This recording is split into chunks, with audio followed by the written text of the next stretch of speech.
Agora, o que vem chamando a atenção, viu, desde ontem aqui na cidade, tá lembrado porque por volta de 10 horas da manhã, quando estavam já preparando aqui a meia hora final do programa, o Ari chegou com a informação de que o delegado de polícia, o doutor Elton Hugo Negrini, estava chegando à conclusão de que a psicóloga que contou toda aquela história, né, de sequestro, que logicamente a cidade acompanhou com muita expectativa na época, ela havia, na verdade, mentido sobre o sequestro e ela estava confirmando a mentira. Mentiras contadas pela psicóloga de 26 anos irritam o delegado.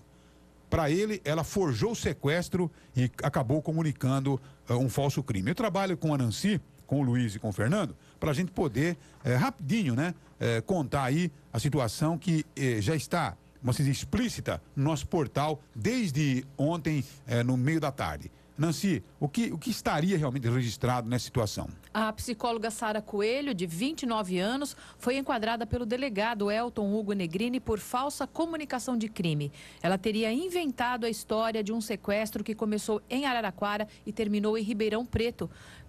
Pesa contra ela ainda outra história criada. Teria sido vítima de uma tentativa de estupro por um amigo em Bebedouro. Agora, o delegado, doutor Elton Hugo Negrini, disse que essa moça declarou ontem, em depoimento, que é portadora de uma doença conhecida como transtorno bipolar, mas ele particularmente não acredita nessa história. Segundo ele, ela montou toda essa história. Os motivos não lhe interessam e por essa razão ela será enquadrada por falsa comunicação de crime. Foi o que confirmou ontem a autoridade policial. E antes do caso de sequestro, Sara Coelho havia denunciado que teria sido vítima de um estupro. A história criada foi mirabolante. Ela havia conhecido um amigo do pai e ficou íntima desse homem. Tempos depois, ela encontrou esse amigo no velório do próprio pai.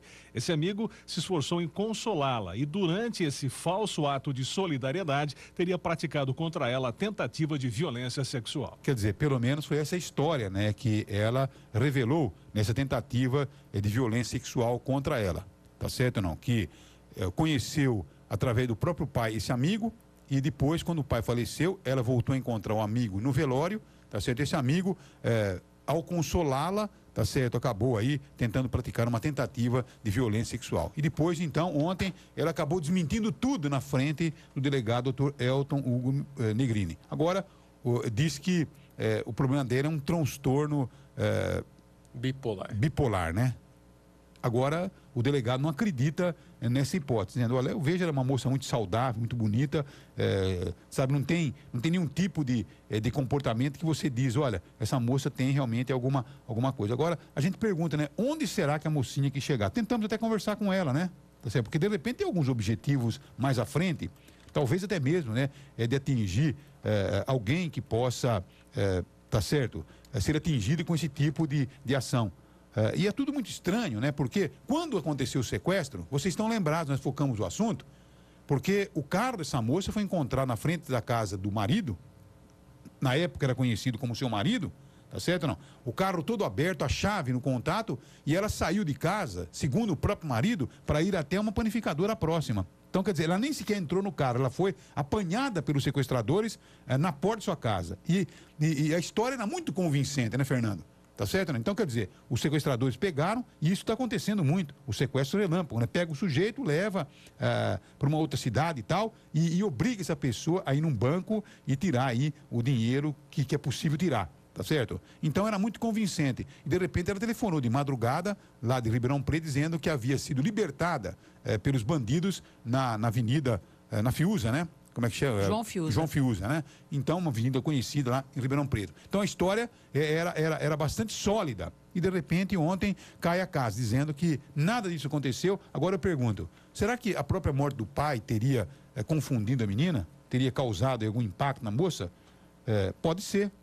Ou será que ela está querendo atingir alguém com essa atitude? Agora, fica mais misterioso ainda, porque o rapaz que era rotulado como seu marido, ontem tentamos um contato com ele, disse, não estou mais com ela e não era marido dela. Então, né, Luiz, fica muito estranho tudo isso que está acontecendo, né? É uma história um tanto quanto confusa, né? Ainda mais para ela, né?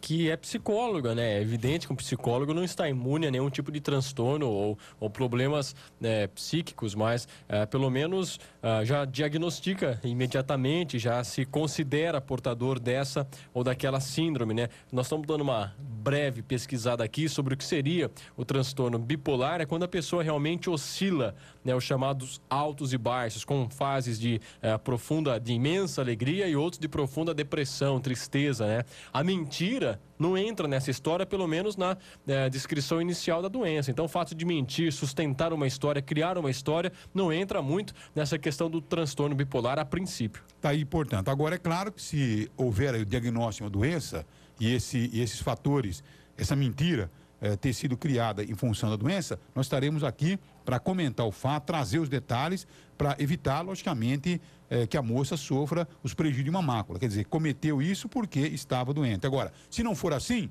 tem que realmente ser punida pela falsa comunicação de crime, porque você não imagina, né?